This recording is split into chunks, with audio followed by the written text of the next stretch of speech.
Salut Marie-Christine. Ça risque d'être quand même une campagne intéressante à suivre. En ce moment, c'est impossible de voir qui... Ça peut être n'importe quel résultat, même s'il y a une certaine stabilité, le PQ reste en avant, mais ils en perdent un peu. Et puis, Ce sera une course à trois. Exactement. On verra quels sont ces candidats qui renouvelleront ce parti. Yves, je veux qu'on revienne ensemble sur ce dossier qui nous a tous choqués en fin de semaine. Ouais. Des allégations extrêmement troublantes qui visent 16 policiers du poste de quartier 39. Et pourtant, on sait qu'à Montréal-Nord, les problèmes de racisme, ça date pas d'hier. Bien, ça date pas d'hier. Et c'est pas juste à Montréal-Nord, Marie-Christine. Mais il faut bien absorber ce qui est arrivé vendredi. C'est comme si on avait vidé un quart de nuit au complet d'un poste de police à Montréal. 16 policiers. Alors, et ce sont des jeunes policiers. Mais c'est ça qui est encore plus troublant. Évidemment, c'est pas mieux si c'est des personnes plus âgées, mais cette génération de policiers-là, elle est formée contre la discrimination. C'est des gens qui vont travailler dans un quartier multiethnique, qui doivent avoir une sensibilité, disons, supérieure à la moyenne et qui sont impliqués dans des trucs comme ça. Certains voient une bonne nouvelle dans le fait que, au lieu d'étouffer l'affaire, il y a eu des dénonciations par les policiers, parce qu'on sait que le milieu policier, c'est un milieu qui se protège, qui se ferme et qui n'accepte que très difficilement la critique. Yves, quand on est rendu à 16 policiers visés, c'est qu'il y a dû avoir pas mal de doutes avant qu'il y ait cette dénonciation-là.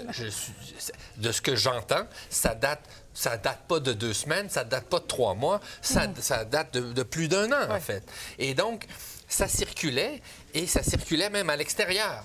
Alors là, devant ça, Marie-Christine, et c'est pas le seul incident, il y a eu des enquêtes.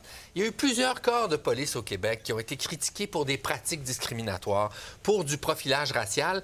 Là, c'est plus ça, là. C'est du racisme pur et simple. Là.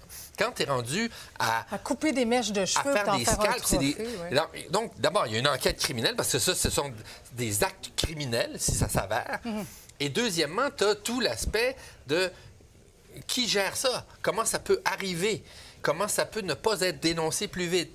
Et ça va prendre une enquête publique indépendante. J'en suis convaincu, Marie-Christine. Mais j'ai quasiment envie de dire encore une enquête publique. Pourtant, Yves, là, on a juste à se rappeler de l'affaire Freddy Villanueva. C'était en 2008. Par la suite, il y a eu des enquêtes, il y a eu des rapports d'experts qui ont dit qu'effectivement, le SPVM, il y avait eu des cas de racisme. C'est quand même étonnant de savoir que ça se passe encore avec autant d'agents. C'est pas... Bien, il faut l'exposer. Il faut refaire le ménage périodiquement. C'est la même chose. C'est la même chose avec d'autres phénomènes. Il faut les exposer et les rediscuter publiquement. Est-ce que tu penses que les caméras corporelles, ça pourrait être une bonne idée parce que ça protège et les policiers et les citoyens? Qu'est-ce que tu en penses? Ça n'a pas d'effet magique. Je crois à ça. Ça peut être une solution. Mais si vous avez des gens qui ne comprennent pas, qui sont en train de commettre des actes criminels et qui ont des comportements racistes, qu'il y a une caméra ou qu'il n'y en a pas, vous avez le même problème. Alors, ce n'est pas la solution. Ça peut être une partie des correctifs. Bon, évidemment, on va suivre ce dossier-là de très près. Merci beaucoup, Yves. À demain.